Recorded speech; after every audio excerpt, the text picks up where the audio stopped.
दोस्तों पुराने दौर के अंदर जब कोई पैगाम एक ही वक्त में बहुत ज़्यादा लोगों तक पहुंचाया जाना होता था तो आम तौर पे शहर या कस्बे या गांव के किसी ऊंचे मुकाम पे चढ़ के ढोल बजाया जाता था और उस पैगाम की मनादी करवाई जाती थी। जी हाँ, मैं आपसे बात करना चाह रहा हूँ ग्राफिक डिज़ाइन की हिस्ट्री के हवाले से। दोस्तों आपको ये जान के बहुत हैरत होगी कि हालांकि ग्राफिक डिज़ाइन जो है ये एक मॉडर्न फील्ड है, लेकिन इसकी हिस्ट्री का ताल्लुक इंसान के प्री हिस्टोरिक एरा से है, यानी कि पत्थरों और गारों के दौर से।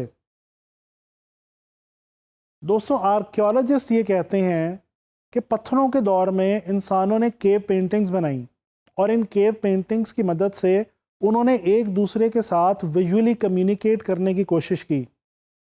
इन पेंटिंग्स के अंदर अगर गौर किया जाए तो इनके जो टॉपिक्स हुआ करते थे वो या तो फूड हुआ करते थे या शेल्टर और या फिर हंटिंग, यानी कि वो तमाम चीज़ें जो उस वक्त के इंसान की बेसिक ज़रूरियात थीं।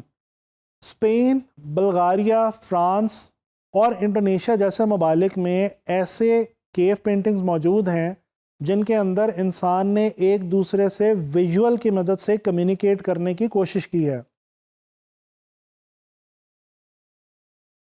दोस्तों इससे अगर ज़रा आगे आ जाएं तो हम ये देखते हैं कि इजिप्शियन सिविलाइजेशन में हिरोग्लिफ्स के नाम से दुनिया की पहली विजुअल लैंग्वेज के सबूत पाए जाते हैं।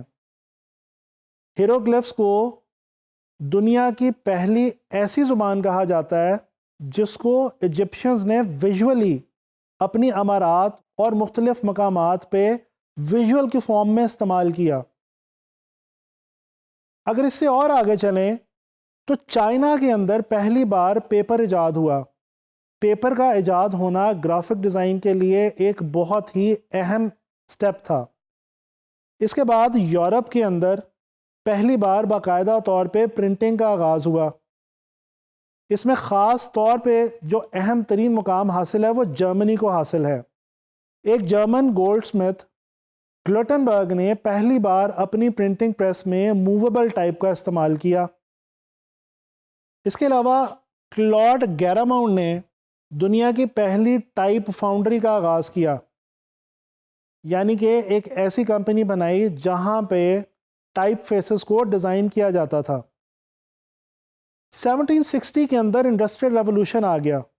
इंडस्ट्रियल रेवोल्यूशन आने के साथ साथ जैसे इंसान की ज़िंदगी की बाकी फील्ड्स पे असर पड़ा, इसी तरह से ग्राफिक डिज़ाइन के ऊपर भी बहुत गहरा असर हुआ। विलियम मॉरिस उसी दौर का एक बहुत ही मशहूर आर्टिस्ट है। उसने इसी दौर के अंदर पहली डेकोरेशन फर्म का आगाज़ किया जहां पे वो मुख्तलिफ डेकोरेटिव डिज़ाइन अपने क्लाइंट्स के लिए बनाया करता था। इसके बाद दुनिया की जो पहली एडवर्टाइजिंग एजेंसी मार्ज़ वजूद में आई उसका नाम NW आयर एंड सन्स था। दोस्तों ग्राफिक डिज़ाइन की हिस्ट्री में एक बहुत ही अहम मुकाम फर्स्ट वर्ल्ड वॉर और सेकेंड वर्ल्ड वॉर को भी हासिल है। इन दोनों दुनिया की अजीम तरीन जंगों में जिन ममालिक ने एक दूसरे से लड़ाई की उनकी अफवाज को लोगों की किल्लत थी, लिहाजा वो अपनी आवाम तक ये पैगाम पहुंचाना चाहते थे कि वो लोग अपनी फ़ौज का साथ दें और फ़ौज में भर्ती हो जाएं। इस मकसद के लिए उस दौर में उन ममालिक की फ़ौजों ने वॉर प्रोपेगेंडा पोस्टर्स बनाए और उस दौर में इन पोस्टर्स को जहाज़ों की मदद से गिराया जाता था ताकि लोगों तक ये पैगाम आसानी के साथ एक ही वक्त में पहुंचाया जा सके। पॉल रैंड दुनिया का वो पहला डिज़ाइनर है जिसने डिज़ाइन के बारे में पहली किताब लिखी जिसका टाइटल था थॉट्स ऑन डिज़ाइन। दोस्तों इससे आगे चल के देखें तो स्टीव जॉब्स ने जब मैक की बुनियाद रखी और पहला मैक सिस्टम इंट्रोड्यूस करवाया तो उसके अंदर पहली बार यूज़र इंटरफेस ग्राफिक्स की मदद से इंट्रोड्यूस करवाया गया जिसको बिट मैक ग्राफिक्स भी कहा जाता है।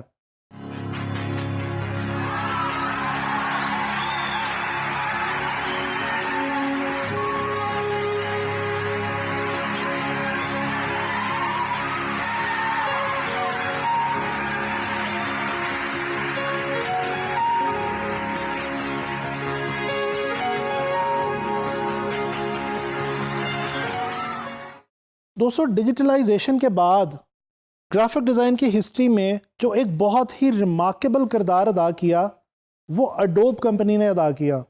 जी हाँ, इस कंपनी के नाम से तो आप सब लोग ही वाकिफ़ होंगे। अडोब कंपनी ने ग्राफिक्स के हवाले से बेशुमार सॉफ्टवेयर जो हैं वो बना रखे हैं, और ये वो सॉफ्टवेयर्स हैं जो आज के मॉडर्न वर्ल्ड में ग्राफिक डिज़ाइन और कंप्यूटर ग्राफिक्स के हवाले से बहुत ही आम इस्तेमाल में लाए जाते हैं, जिनमें से एक बहुत ही मशहूर ज़माना सॉफ्टवेयर अडोब फोटोशॉप और अडोब इलस्ट्रेटर भी हैं। गर्ज ये कि ग्राफिक डिज़ाइन है तो एक मॉडर्न फील्ड, लेकिन क्योंकि इसका ताल्लुक विजुअल कम्युनिकेशन से है, लिहाजा इसकी बुनियाद उसी वक्त रखी गई जब इंसान ने एक दूसरे के साथ पहली बार विजुअली कम्युनिकेट करना शुरू किया।